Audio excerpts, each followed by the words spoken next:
एक बार फिर सीजेआई संजीव खन्ना ने भरे कोर्ट रूम में भारतीय जनता पार्टी की हेकड़ी निकाल कर रख दी है। जी हां, आपको बता दें कि बीजेपी के इस दोहरी राजनीति और तानाशाही रवैये पर सुप्रीम कोर्ट भड़का है और सरकार के लिए गए फैसले को ही पलट कर रख दिया है। नमस्कार, आप देखना शुरू कर चुके हैं 4PM न्यूज नेटवर्क और मैं हूं आपके साथ प्रगति ठाकुर। एक बार फिर सुप्रीम कोर्ट ने मोदी सरकार और उनके इस भाजपाई तंत्र पर जोरदार हमला बोला है। भरे कोर्ट रूम में सरकार की धज्जियां उड़ाकर रख दी है और एक ही झटके में सारा खेल पलट दिया है। तो फिलहाल भरे कोर्ट रूम में ऐसा क्या हुआ है जिसे लेकर तमिलनाडु से उत्तर प्रदेश तक भारतीय जनता पार्टी की हेकड़ी निकल कर रह गई है और विपक्ष की एक बड़ी जीत हुई है, आपको बताएंगे। और क्यों सीजेआई संजीव खन्ना ने सरकार को लताड़ लगाई है और किसे संविधान से चलने की नसीहत दी गई है, उस पर भी आएंगे। लेकिन उससे पहले आप सबसे बड़ी खबर देखिए। दैनिक भास्कर ने बिग हेडलाइन में खबर को छापा भी है। लिखा है, तमिलनाडु के 10 बिल रोकने पर सुप्रीम कोर्ट सख्त, राज्यपाल के फैसले को बताया अवैध। कहा आप संविधान से चले, पार्टियों की मर्जी से नहीं।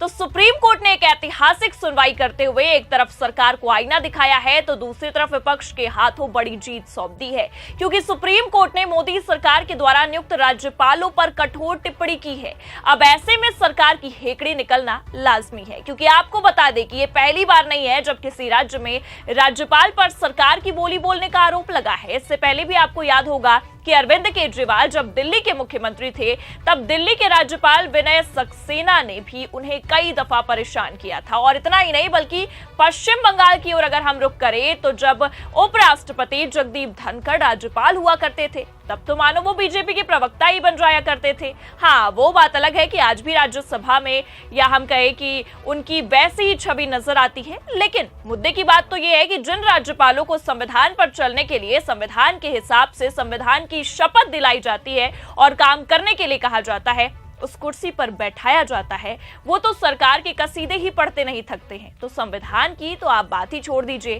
खैर, आपको बता दें कि अब राज्यपाल के इस पक्षपातपूर्ण रवैये का मामला तमिलनाडु से सामने आया, जहां तो हद ही पार हो गई। राज्यपाल ने तमिलनाडु सरकार द्वारा विधानसभा में 2 बार पारित हुए 10 बिलों को रोक कर रखा हुआ है, जिसे लेकर सुप्रीम कोर्ट भड़का। और भड़का तो इस कदर भड़का कि एक तरफ सरकार की हेकड़ी निकाली और दूसरी तरफ राज्यपाल को भी औकात दिखा दी है। जी हां, देखिए आगे खबर में लिखा भी हुआ है। सुप्रीम कोर्ट ने 8 अप्रैल को ऐतिहासिक फैसले में राज्यपालों के अधिकार की सीमा तय कर दी है। जस्टिस JB पारदीवाला और जस्टिस R महादेवन की पीठ ने तमिलनाडु के मामले में फैसला सुनाते हुए कहा, राज्यपाल के पास कोई वीटो पावर नहीं है। इससे तमिलनाडु की MK स्टालिन सरकार को बड़ी राहत मिली। सुप्रीम कोर्ट ने सरकार के 10 जरूरी बिलों को राज्यपाल की ओर से रोके जाने को अवैध बताया। कोर्ट ने कहा कि ये मनमाना कदम है और कानून के नजरिए से सही नहीं। राज्यपाल को राज्य की विधानसभा को मदद और सलाह देनी चाहिए थी। सुप्रीम कोर्ट ने राज्यपालों के लिए बिल पर काम करने की टाइमलाइन तय कर दी है। कहा कि विधानसभा से पास बिल पर राज्यपाल 1 महीने के भीतर ही कदम उठाए। तो सुप्रीम कोर्ट ने अब इस मामले में राज्यपाल के इस कृत्य को साफ साफ अवैध बताया है और अवैध करार दिया है। और इतना ही नहीं, बल्कि राज्यपाल के अधिकार तक की सीमा तय कर दी है। दरअसल आपको बता दें कि सुप्रीम कोर्ट में तमिलनाडु सरकार की तरफ से दायर याचिका पर सुनवाई हुई थी। इसमें कहा गया था कि राज्यपाल RN रवि ने राज्य के जरूरी बिलों को रोक कर रखा है, जिसे लेकर सुप्रीम कोर्ट ने तीखी टिप्पणी करते हुए कहा है, राज्यपाल को एक दोस्त, दार्शनिक और राह दिखाने वाले की तरह होना चाहिए। आप संविधान की शपथ लेते हैं, आपको किसी राजनीतिक दल की तरफ से संचालित नहीं होना चाहिए। आपको उत्प्रेरक बनना चाहिए, अवरोधक नहीं। राज्यपाल को इस बात का ध्यान रखना चाहिए कि कोई बाधा पैदा ना हो। तो भले से आप देख सकते हैं कि सुप्रीम कोर्ट की तरफ से सरकार को कोर्ट नहीं किया गया है, लेकिन जिस तरह की टिप्पणी निकलकर सामने आई है उससे ये साफ नजर आ रहा है कि सुप्रीम कोर्ट ने अपनी ये सख्त टिप्पणी करते हुए केंद्र सरकार या कह सकते हैं कि भाजपा को भी आड़े हाथों लिया है। क्योंकि सुप्रीम कोर्ट ने अपनी टिप्पणी में ये साफ कहा है कि राज्यपाल संविधान की शपथ लेता है, उसे संविधान के आधार पर काम करना चाहिए, ना कि किसी राजनीतिक दल की तरफ से संचालित होना चाहिए। ऐसे में अब आपको बता दें कि सुप्रीम कोर्ट की इस टिप्पणी से तमिलनाडु सरकार को भी एक बड़ी राहत मिली है, या ये भी कह सकते हैं कि सरकार की एक बड़ी जीत हुई है। और इस फैसले को CM स्टालिन ने ऐतिहासिक बताते हुए कहा है कि सिर्फ तमिलनाडु नहीं बल्कि पूरे देश की राज्य सरकारों की जीत है। अब ये बिल राज्यपाल की मंजूरी वाले माने जाएंगे। तो देख सकते हैं आप कि एक तरफ सुप्रीम कोर्ट ने बीजेपी सरकार के द्वारा नियुक्त हुए राज्यपाल को ही आड़े हाथों लिया और कहीं ना कहीं कह सकते हैं कि सरकार को भी आईना दिखा दिया और साफ कह दिया कि इस तरह के जो संविधान विरोधी काम किए जा रहे हैं वो बिल्कुल अवैध है तो वहीं दूसरी ओर भरे कोर्ट रूम में सीजेआई खन्ना ने सरकार की एक न छोड़ी है। जी हां, आपको बता दें कि जहां एक तरफ तमिलनाडु मामले में सुप्रीम कोर्ट ने एक ऐतिहासिक फैसला सुनाकर विपक्ष को बड़ी जीत दी है, तो वहीं दूसरी ओर उत्तर प्रदेश में भारतीय जनता पार्टी को एक बड़ा झटका लगा है। और पते की बात तो यह है कि इस बार यह तगड़ा झटका खुद सीजेआई संजीव खन्ना ने दिया है और योगी सरकार की हेकड़ी निकाल कर रख दी है। और इतना ही नहीं, बल्कि सीजेआई ने यूपी में कानून व्यवस्था की खस्ता हालात पर टिप्पणी करते हुए यह भी साफ कह दिया है कि यूपी में ये जो कुछ भी हो रहा है वो सरासर गलत है। देखिए, बाकायदा खबरें भी निकलकर सामने आई हैं और लिखा भी है, यूपी में कानून का शासन धाराशाही, सुप्रीम कोर्ट ने योगी सरकार को फटकार लगाते हुए की टिप्पणी। अब इस खबर को देखने के बाद भी ये साफ लगता है कि सुप्रीम कोर्ट आजकल योगी सरकार पर काफी मेहरबान नजर आ रहा है।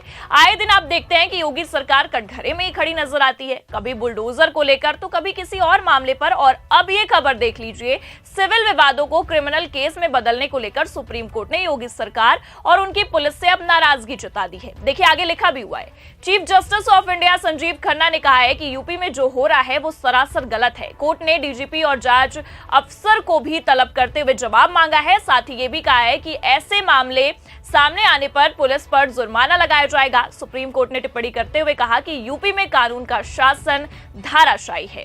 दरअसल आपको बता दें कि रोजाना सिविल मुकदमों को आपराधिक मामलों में बदलने के सिस्टम के रवैये पर सुप्रीम कोर्ट सख्त टिप्पणी करते हुए ये बात कही है। इसके साथ ही कोर्ट ने आगे ऐसे मामले सामने आने पर पुलिस पर भी जुर्माना लगाने की वार्निंग तक दे डाली है। सीजेआई खन्ना ने टिप्पणी करते हुए ये कहा है कि सिर्फ पैसे नहीं देने को अपराध नहीं बनाया जा सकता है। मैं जांच अधिकारी को गवाह के कटघरे में आने को कहूंगा। जांच अधिकारी को गवाह के कटघरे में खड़े होकर अपराध का मामला बनाने दे, यही सही रहेगा। आगे इस तरह के किसी भी मामले के आने पर कठोर कार्रवाई की जाएगी। कोर्ट ने सख्त रवैया अपनाते हुए कहा कि ये चार्जशीट दाखिल करने का तरीका नहीं है। ये अजीब है कि यूपी में आए दिन हो रहा है इस तरह का मामला। वकील भूल गए हैं कि सिविल अधिकार क्षेत्र भी है। अब ऐसे में योगी सरकार और उनके इस पुलिसिया सिस्टम की तो हेकड़ी एक ही झटके में निकल गई।